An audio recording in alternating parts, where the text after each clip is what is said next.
Hey everyone, I'm Chris Ferry. I'm from Quokka Quantum. In this video, I'm going to show you how I incorporated quantum superposition into a video game. What I mean by quantum game is not like morally quantum or feels like quantum or analogous to quantum. What I mean is a game that can run on an actual quantum computer, or in this case, a quantum computer emulator called Quokka. In this video, you'll learn about quantum superposition, and it will give you inspiration to create your own games. Now, this is about the mechanics of games. So there's nothing fancy here. I'm not a game developer. I'm just going to show you the mechanics of the game, so the visual interface will be quite simplistic, let me say. I'm going to just run through the tutorial. The tutorial is available, so wherever you're viewing this video, should be an accompanying link where you can download this Jupyter notebook, run it, all the code yourself with a service such as Google Colab, and edit it as well. So you can use this as a template to make your own game. So I'm going to go through it quite quickly, but you should go through it at your own pace.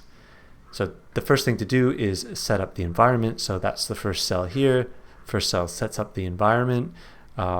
Just some things to allow us to use some widgets and some interactive elements in our Python notebook, as well as some math and the necessary instructions to send the eventual program, quantum program that we create, to our Quokka. Okay.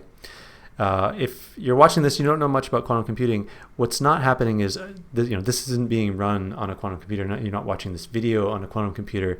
A quantum computer executes a command, sort of quantum commands, quantum assembly language. You'll see that a little bit later on as a text file. So all of this is just classical computation run on in this instance, a virtual classical computer, and it's wrapping up our quantum program, and that quantum program gets sent to the quantum computer. So in effect, the classical computer outsources that part to the quantum computer and then interprets the result. Okay, so a lot of the logic you'll see here is not being run on a quantum computer. Eventually, we'll create that quantum program that gets run on the quantum computer. So these are all the kind of boilerplate imports that we need. Now, the classical game that I've created is called Guess My Number. You've played it before. Guess a number between 1 and 10. If your guess is too low, then you say the hidden number is higher. If it's too high, you say it's lower. Very simple game. So we run that cell, and the little interface will appear below. I've implemented it with a slider. So you choose your guess like this, then you press guess, and you'll get some information. So in this case, it's saying that the hidden number is higher. So I can go higher.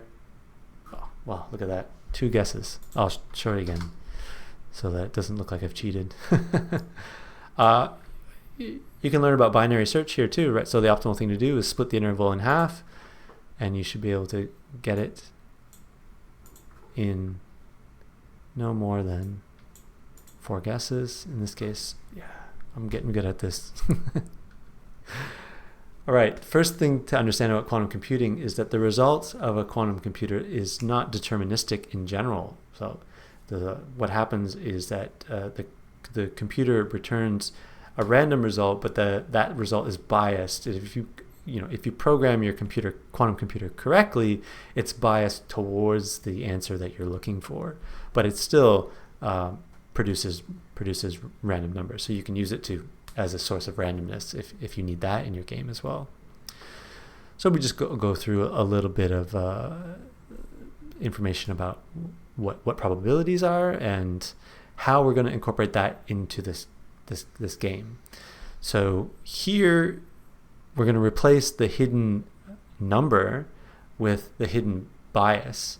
So now we imagine that a coin is flipped and it has a hidden bias. If it was an unbiased coin, that bias would be 0.5.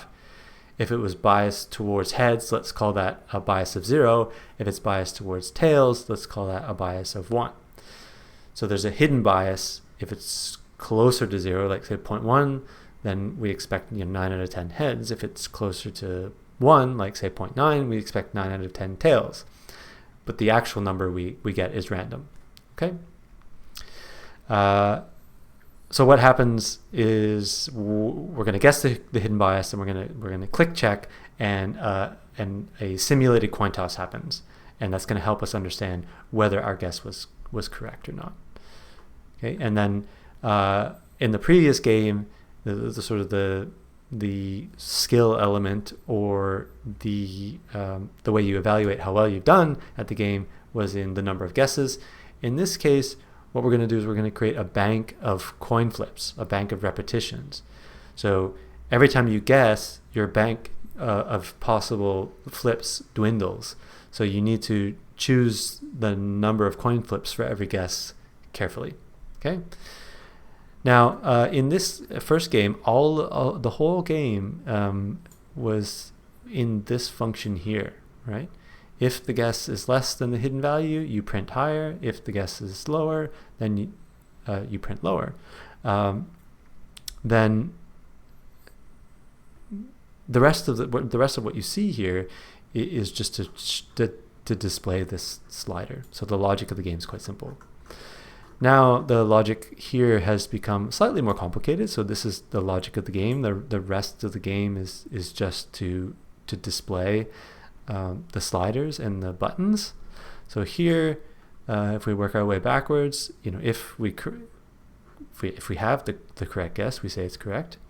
If we don't have the correct guess, here's what we're going to do. We're going to subtract the guess from the hidden guess, and then we're going to flip a simulated coin flip with that difference in the bias. So if it's very close, like if it was exactly correct, then that bias would be 0, and every simulated coin flip would come up heads. If otherwise, the bias is something else, and we might get heads every time, but we're not guaranteed to get heads every time. The more heads we get, the closer we are to the correct guess. So that's sort of the feedback that the player or the user is going to get. So when we run this cell, a hidden bias will be chosen, and now we can move this slider to guess the hidden bias, and we can choose the number of repetitions. And what you learn by playing this game is the strategy that, well, you don't want to use up all your repetitions, but actually if you only flip the coin once, you're not going to get much information. So maybe it should be somewhere in the middle. You can play around with this and test it out. So out of 6 tosses, I got 2 heads. So that means I'm not very close, but I don't know which direction I need to go in. So let's go in this direction.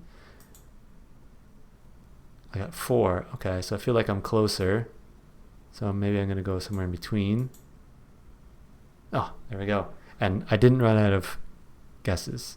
So had I run, let me just run it again, reset the game, and I'll intentionally run out of guesses.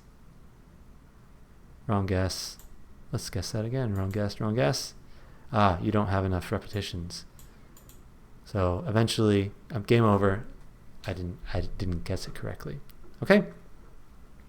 So that's a game with probabilities, right? So it's still classical. Nothing quantum happened there. And the next part of the tutorial is where we introduce superposition and qubits. So a quantum computer is something that processes quantum information. That information is counted in qubits or quantum bits. So your digital computer, what you're watching this on, has information encoded in bits. And usually we say that bits are something that can be 0 or 1. A qubit is a pair of numbers, not just 0 or 1, but 2 numbers. And there's quite a few differences. The first is that instead of a single number, which can be 0 or 1, it's 2 numbers, and they can take on any values. Those numbers can be negative. They can even be complex, which is related to the square root of -1, but you don't have to worry too much about that. And then there's one constraint, that the length of this vector, imagined as a geometric object, is always 1, which just means that if there's 2 numbers, the sum of the squares of them add up to 1. Okay. Now, the interesting thing about quantum bits is that they contain within them bits, right? So a bit is just anything that can be represented as 2 distinct possibilities. Well, in all of the examples that you saw of qubits up here, of which there are infinitely many, There are these first two which look very different. So we can just take those two and encode all of classical computing and logic just within qubits using only those two possible qubit states. And then you give those some special labels. Okay, so you often see this notation where you have a little angle bracket next to a straight straight line. That's called Dirac notation or a ket, and it's just a label. So you have just a way to label special vectors rather than writing out all of these numbers in potentially really long columns. We just use the nice little concise notation, right? So that's 0 and 1, and these have a special meaning because they represent classical computation within quantum computation. So the word superposition simply means any other kind of state that isn't one of these special classical 0 or 1 states. Okay, and often you see this as analogized in classical language to be 0 and 1 at the same time. So it looks like this particular state is not 0 and it's not 1. It's 0 and it's 1. Not really. It's just two numbers. Okay. Now we apply logic operations to qubits much like we apply logic operations to bits. So bits can be 0 or 1. Many bits are just strings of zeros and ones, and they encode different kinds of information. And to change the bits, we apply logic operations. A simple logic operation is the not, which changes 0 to 1 or 1 to 0. So not 0 is 1 and not 1 is 0, so that makes sense. There are these kinds of operations in quantum computing as well. Unfortunately, we sometimes give them different names or symbols, but some of them are effectively the same thing. So a quantum operation changes a qubit to a different qubit. So it takes two numbers and then outputs two different numbers. So it could take these two numbers and output this number. So that's very much like a NOT operation, and that's sometimes what we call it in quantum computing, but more often we give it the label X. So when I apply X to the 0 state of information, I get 1 back. When I apply X to 1, I get 0 back. Okay, so these qubits, they change according to quantum logic operations. Okay, now here's where things get a little bit challenging. Reading qubits. So when I go to read bits, I just look at my computer memory. I can even watch it changing, going from, in this case, 0000 to 0101, right? I just look at what the bit values are. They're either 0 or 1. With qubits, I can't do that. So I can't read qubits in the same way that I read classical bits. So I don't get to see these two numbers in these vectors.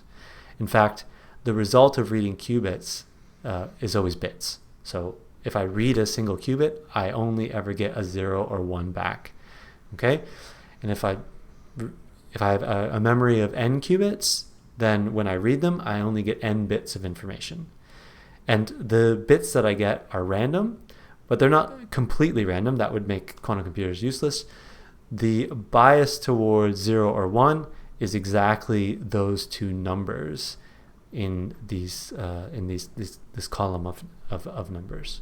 Okay, so I will get the result 0. My computer will return the bit 0 with a probability that's equal to alpha squared, and I will be returned a bit value 1 with probability beta squared, and that's why these two numbers add up to 1, because probabilities always have to add up to 1.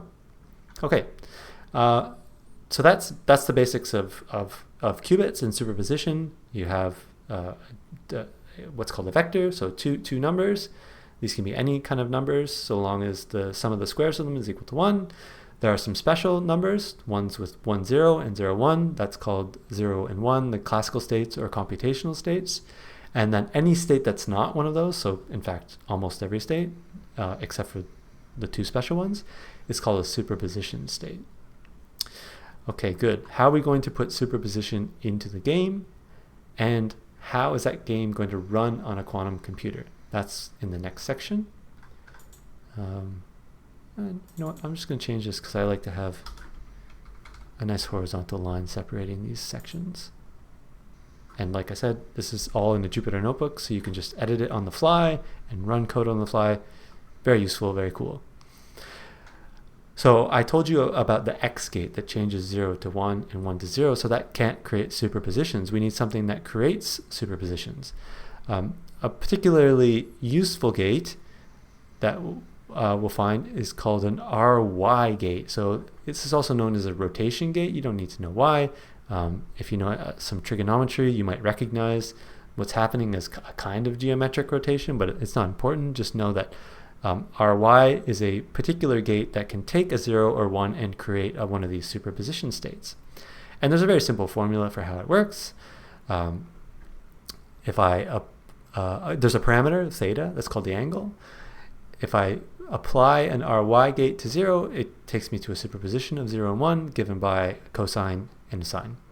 And the same is true if I apply it to 1, where the sine and cosine are flipped. And like I said, these things can have negative values, so sometimes you get some negative signs in there.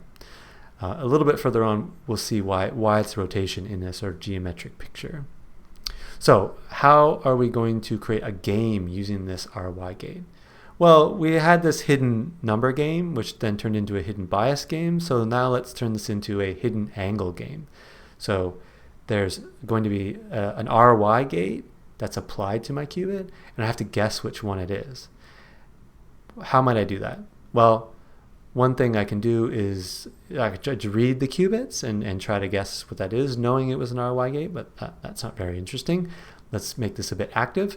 So let's have the user guess their own rotation, and we'll compare those two rotations and give some feedback to the user to help them understand how close their guess was.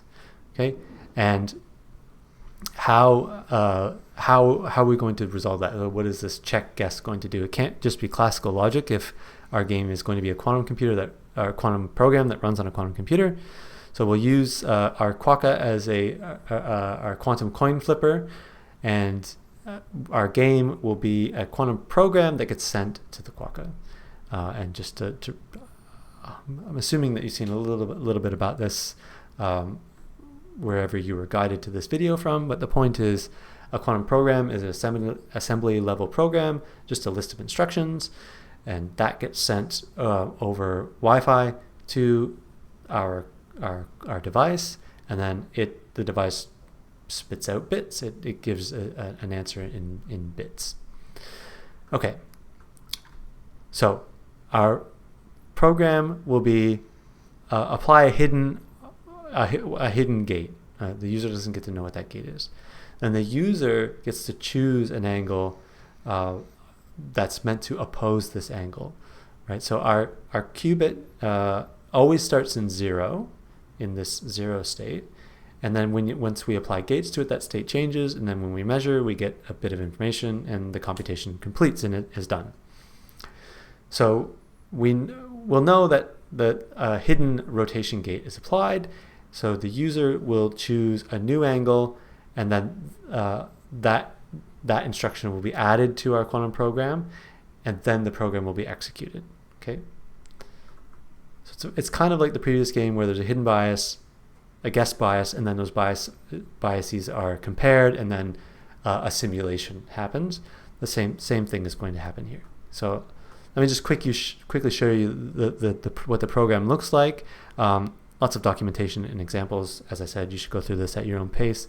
Just give you a flavor of what your quantum game should look like.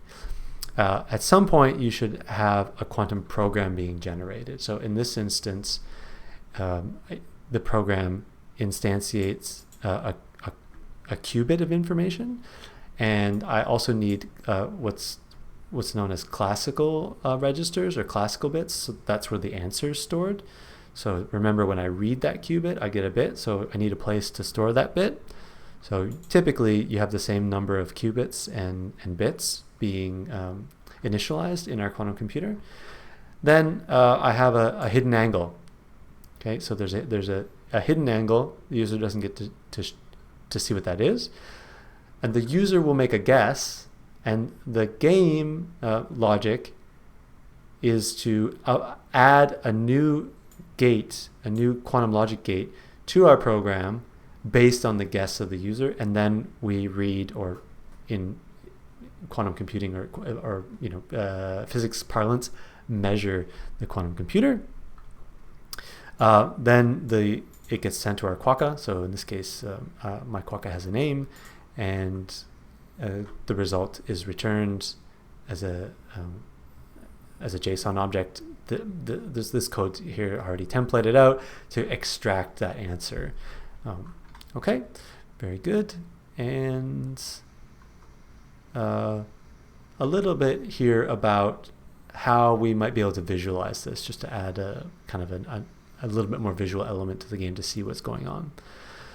So a qubit is only two complex numbers. So two complex numbers are equivalent to four real numbers, and there's this constraint that they have to square to 1. So that takes away one of the numbers. So that means there's 3 numbers, and I can represent that in 3 dimensions, because alpha squared plus beta squared equals 1. That's the equation of a circle, a sphere. So I have a sphere. It's called the block sphere. Not so important, but it gives us a nice way to visualize where 0 is, where 1 is, and what this rotation is actually doing. So we have 0 at the top, 1 at the bottom, and this hidden angle theta just moves our state from 0 to 1. Cool. Let's just play the game, and you can see. So there's the game. There's our minimalist version of the block sphere. So the user guesses an angle in fractions of 1/10 of pi, just for simplicity. You can change all of this. So if I go all the way to pi, I have a pi or 180-degree rotation. If I don't do anything, I stay at 0. So this is my guess. And like before, the skill involved is in knowing how many repetitions to use so that I don't run out of repetitions. Again, there's a bank down here. So I'll use maybe 8 repetitions. I'll guess halfway. And same idea, out of those 8 repetitions, 0 was returned 2 times. So that means I'm far away. So it's the same idea. If I guessed really close to the right angle, then my rotation was exactly undone, and I go back to the 0 state, so I should get 0 every time. If my guess was far away, then I'll get either 1 or something 50-50.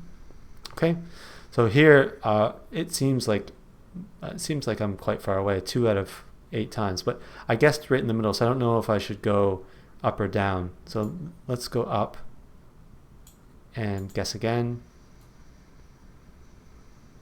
It was returned, 0 was returned all 8 times. So that means I'm actually quite close. I haven't got the right answer. The logic is to say you won if you get the right answer. It says I'm quite close, but I've used quite a few of my repetitions now. But I know that I'm close, so maybe I'm going to reduce the number of repetitions and start guessing around where I was. Okay, so it wasn't there, so let me go 2 steps back. Oh, I'm very close. I think maybe I should go all the way.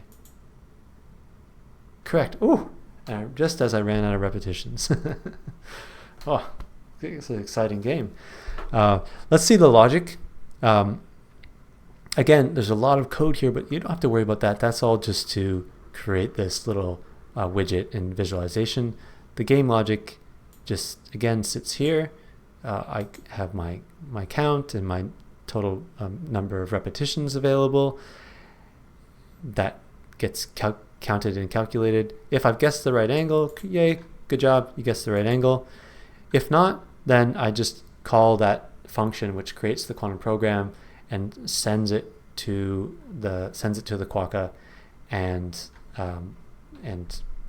returns the result, right? Okay. Excellent. That is the end of the tutorial on how to build a quantum game that runs on a quantum computer that incorporates superposition. I hope that inspired you to create your own game. Remember, it doesn't have to be complicated. These can be incorporated into a bigger game with visuals and story if you like, but the point is the mechanics of the game need to be such that the user, when they make choices, create instructions on a quantum program that can then get sent to a quantum computer or a quantum computer emulator, and then the results have to be interpreted in terms of the logic of your game. But that's, at that point, it's all classical. So the quantum part is in creating the quantum program and sending it to the quantum computer. All right, that's it for now. Happy gaming.